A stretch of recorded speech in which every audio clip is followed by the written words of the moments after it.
आता धूप आरती शुरू होता है, सर्वांनी एका सुरात आरती मनावी। अब धूप आरती शुरू हो रही है, आप सब एक सुर में आरती गाइए। श्री सच्चिदानंद सद्गुरु साईनाथ महाराज की जय। आरती साई बाबा सौखदाता राजीवा चरण जातली यावा दासा विसावा भक्ता विसावा।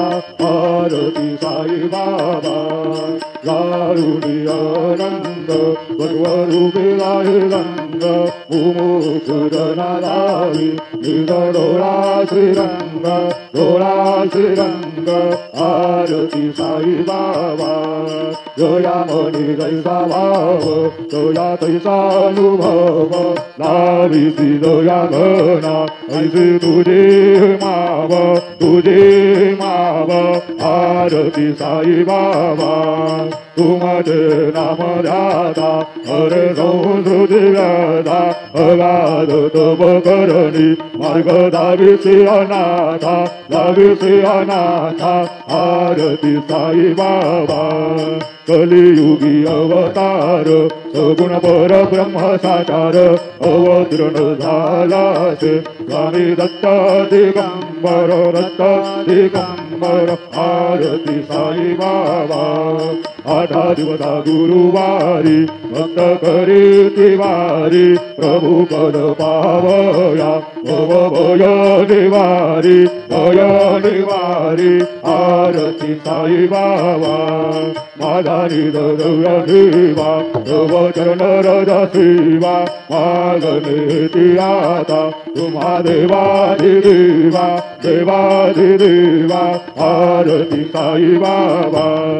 इच्छित दिन जातक निर्मल तोय निज सुख पादावे माधवाया सांभाळा आपुले भाग आपुले भाग। आरती साई बाबा सुखदाता राजीवा चरण जातली यावा दाता विसावा वक्ता विसावा। आरती साई बाबा शिर माझे पंढरपूर साई बाबा रमावर बाबा रमावर साई बाबा रमावर शुद्ध भक्ती चंद्रभागा भाव पुंडलिक जागा पुंडलिक जागा भाव पुंडलिक जागा। राहू राहू अवघेदन करू बाबांचे वंदन साईंचे वंदन करू बाबांचे वंदन करू म्हणे बाबा साई नाव पाव माझे आये पाव माझे आये नाव पाव माझे आये। कलिंग कांगण वंदेन चरण डोळ्यान पाहिन रूप तुझे प्रेमे अलंकिन आनंद पूर्ण भावे वाढील म्हणेन नाम त्वमेव माता पिता त्वमेव त्वमेव बंधु सखा त्वमेव त्वमेव विद्या द्रविणं त्वमेव त्वमेव सर्वं मम देव देव। कायेन वाचा मनसेन्द्रियर्वा बुद्ध्यात्मना वा प्रकृतिस्वभाव करोमि यज्ञं सकलफलसमये नारायणाय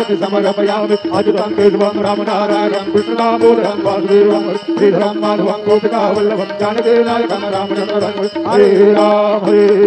राम राम हरे हरे हरे कृष्ण कृष्ण कृष्ण हरे हरे।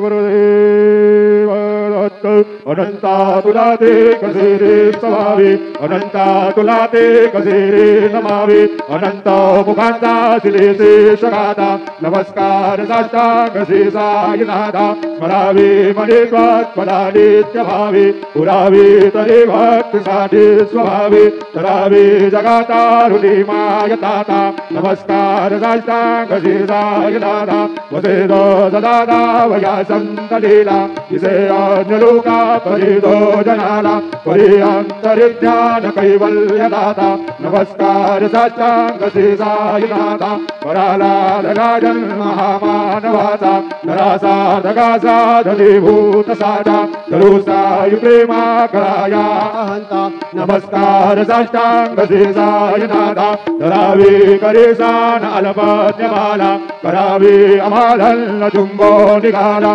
उगे घाल प्रेमे करागा साधा। नमस्कार साष्टांग श्री साईनाथा सुराधिक ज्यांच्या परावंदितादि सुखाधिक जाते समानत्व देते वयागाय तीर्थे परिणौर होता। नमस्कार नमस्कार साष्टांग शीर्षाय नाथा तुझा ज्या पदापाहता गोपबाली सदा रंगलेखे स्वरूपे मिळाली करी रास क्रीडा सवी कृष्ण नाथा नमस्कार साष्टांग शीर्षाय नाथा तुला मागतो मागणे एक जावे करा जोडितो रे अत्यंत भावे भवी मोहिनी राज हातारी गाता नमस्कार साष्टांग शीर्षाय नाथा अविसाये वासाय दिगंबरा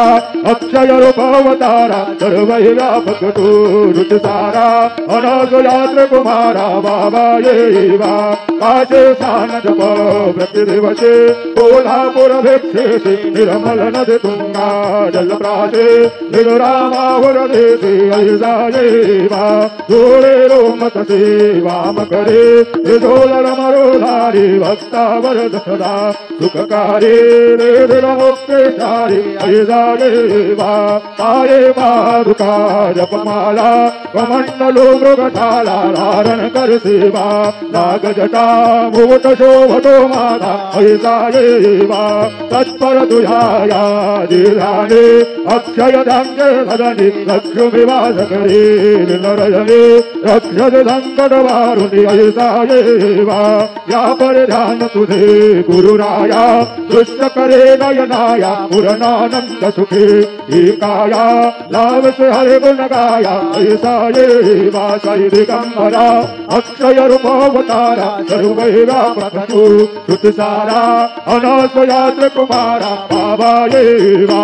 राजस्वरूपं चिदानंद खंडं जगत्संभवस्थान संहार हेतुं स्वभक्ति क्षयामानुषं दर्शयन्तं नमामीश्वरं सद्गुरुं सायिनाथं भवद्वान्तविदवं समर्थं च विजयं मनोवागतीतं मुनिर्ध्यानगम्यं जगद्व्यापकं निर्मलं निर्गुणं त्वा नमामीश्वरं सद्गुरुं सायिनाथं भवाम्बोधिमगनादितानां जनानां स्वपादाश्रितानां स्वभक्तिप्रियाणां समुद्धारणार्थौ कलौ भवन्तं नमामीश्वरं सद्गुरुं सायिनाथं सदा निम्बवृक्षस्य मूलाधिवासात् सुधाद्राविणं दीप्तमप्याप्रियन्तं तरुं कल्पवृक्षाधिकं साधयन्तं नमामीश्वरं सद्गुरुं सायिनाथं सदा कल्पवृक्षास्य तस्याधिमूले भवद्भावबुद्ध्या समर्यादि सेवां गुणां पूर्वतां मुक्तिमुक्ते प्रदन्तं नमामीश्वरं सद्गुरुं सायिनाथं अनेकासुतातर्कलीला विलासे समावेशकृतेशानभास्वात्प्रभावम् अहं भावयेनं प्रसन्नात्मभावं नमामीश्वरं सद्गुरुं सायिनाथं सदां विश्रमाणाममेवाभिरामं सदा सज्जनैषौ स्तुतं सन्नमत्ति जनामोगदं भक्तभद्रप्रदन्तं नमामीश्वरं सद्गुरुं सायिनाथम् अजन्मार्यमेकौ परब्रह्म साक्षात् स्वयं संभवं राममेवावतीर्णं भवद्दर्शनात् पुनेता प्रभुहं नमामीश्वरं सद्गुरुं सायिनाथौ श्री सायेश कृपानिधिर्नृणां सर्वार्थसिद्धप्रद युजमदभादरज प्रभावमतुलौ दाता विभक्ताक्षमः सदभक्त्या शरणं कृताञ्जलिपुट सम्प्राप्तोऽस्मि प्रभु श्रीमत्साय परेशपादकमलान् नान्यच्छरणीयं मम सायिरोपधर राघवोत्तमौ भक्तकाममिबुधद्रुमं प्रभुं माययोपहत चित्तशुद्धये चिन्तयाम्यमहरनिशं मुदा शरत्सुधांशु प्रतिमं प्रकाशो कृपादपात्रं तव सायिनाथ त्वदेयपादाभ्य समाश्रितानां स्वध्याययातापमपाकरोतु उपासनालयेव सायिनाथ त्वयैर्मयोपासनिना सुतस्वं प्रवीन्मनोन्मे तव पादयुगमे ब्रह्मो यदाब्जे मकरन्दरुद्धः अनेकजन्मार्जितभावसंशयो भवेद्भवतपादसरोजदर्शनात् शमस्व सर्वानपराधपुञ्जकात् प्रसीदसाये सद्गुरोदयानिधि श्रीसायिनाथ चरणामृतपूर्णचित्तात् तत्पादसेवनरता शरदं च भक्त्या संसारजनियदुरितोऽधविदेर्गतास्ति कैवल्यधाम परमं समवा प्राप्नुवन्ति स्तोत्रवेदवरेर्भक्त्या यो नरस्तन्मना सदा सद्गुरो सायिनाथस्य कृपापात्रं भवेत् ध्रुवं रुसो मम प्रियाम्बिका मदवरी पिताहि रुसो मम प्रियाङ्गना प्रियसुतात्मजाहि रुसो भगिनीबन्धुहि श्वशुरसा सुबाये रुसो न दत्त गुरु साई मा मदवरी करे रुसो न सुनवायिता मदन भ्रातृजाया पुसो न प्रियसो यदि प्रिय सगे न जाति पुसो सुरधना सखा स्वजननाथ बन्धु पुसो हरि न गुरु साई मा मदवरी करे पुसो न बला मुले तरुण वृद्धहीना पुसो न गुरु धाकुटे मदन थोर सारी पुसो न च बले गुरे सुजन साधुहीना पुसो हरि न गुरु साई मा मदवरी कदे रुसो चतुर तत्त्वविद् विबुध प्राज्ञानी रुसो हि विदुषे श्रिया कुशल पंडिता हि रुसो महीपति यते भजकतापसे रुसो न दत्त गुरु साई मा मदवरी कदे रुसो कवि ऋषि मुनि अनघ सिद्ध योगी रुसो हि ग्रह देवता विकुल ग्राम देवी रुसो कलपि जये मलिन डाकिनी रुसो न दत्त गुरु साई मा मदवरी कदे रुसो मृग खग कृमि अखिल जीव जंतु रुसो विटप भ्रष्टरा अजल आपकाक्षी रुसो खपवनाग्निवार अवनि पंचदद्वि रुसो न दत्त गुरु साई मा मदवरी कदे रुसो विमल किन्नरा अमल यक्षणी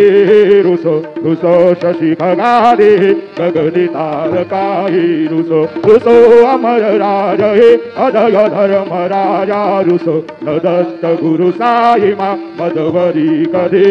रुसो मन सरस्वती चपल चित्तते रुसो वपुरिशाखिला कठिन काल तो हि रुसो सकल विश्वये मयितु ब्रह्म गौरा रुसो न दत्त गुरु साई मा मदवरी कदे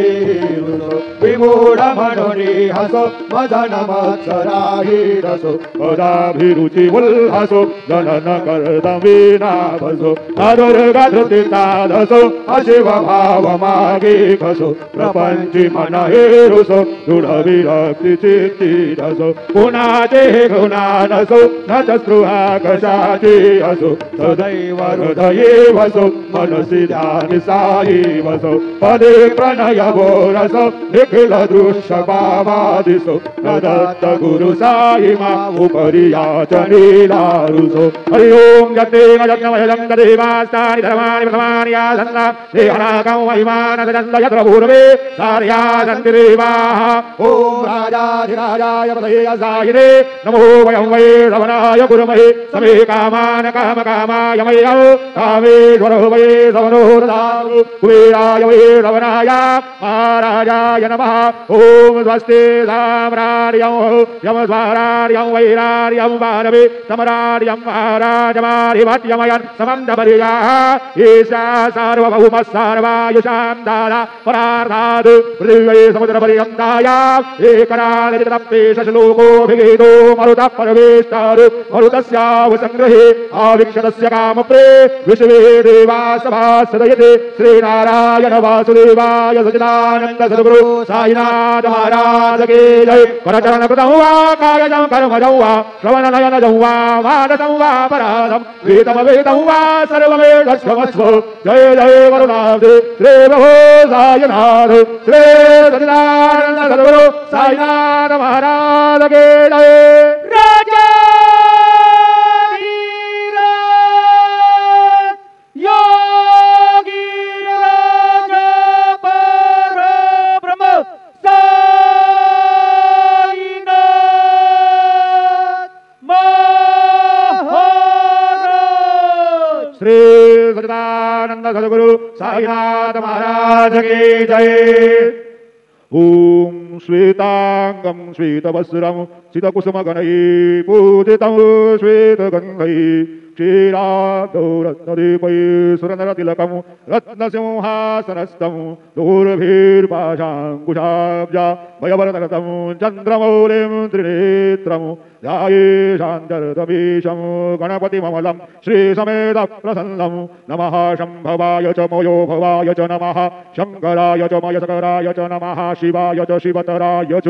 गुरुर्ब्रह्मा गुरुर्विष्णु गुरुर्देवो महेश्वरा गुरुस्साक्षात् परब्रह्म तस्मै श्री गुरवे नमः सद्गुरु साईनाथ गुरवे नमः सायं पूजनार्थे ध्यानम् आवाहनं समर्पयामि त्वां गन्धर्वा अघनस्त्वामिन्द्रस्त्वां बृहस्पतिः त्वामुखदि सुमूराया विद्वान् यक्ष्माद्वमुच्युतु चन्दनं समर्पयामि अक्षं नामी मादं दयवप्रिया अधुघदु अस्तु भूतस्वभानवो विप्राणो विष्णोजामतेजो जानवेन्द्रते हरि अक्षरान् समर्पयामि अहिरेव भूवैः प्रजेदिवाहुञ्जायां हेतिं परिबाधमानः हस्तगणो विश्वान् वयोनानि पितृवान् पुमान् पुमाक्कुं संपरिपातु विश्वताः हरिद्रादि कुङ्कुमनाना परिमल सकल सौभाग्यद्रव्याणि समर्पयामि सेवन्तिकावकुलचम्पकपाटलाब्जै पुन्नागदाति करवेरसालपुष्पैः बिलवप्रबालतुलसेदलमालतीभिः त्वां पूजयामि जगदीश्वरमे प्रसीदु ऋतुकालोद्भवपुष्पं समर्पयामि सायङ्काले महानैवेद्यं निवेदयामि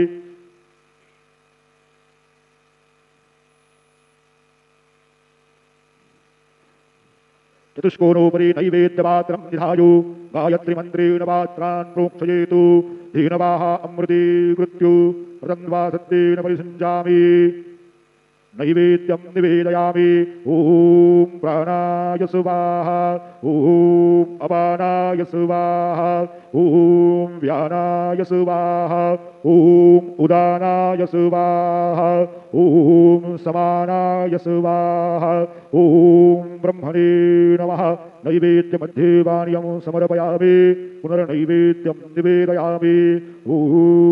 प्राणाय स्वाहा ॐ अपानाय स्वाहा ॐ व्यानाय स्वाहा ॐ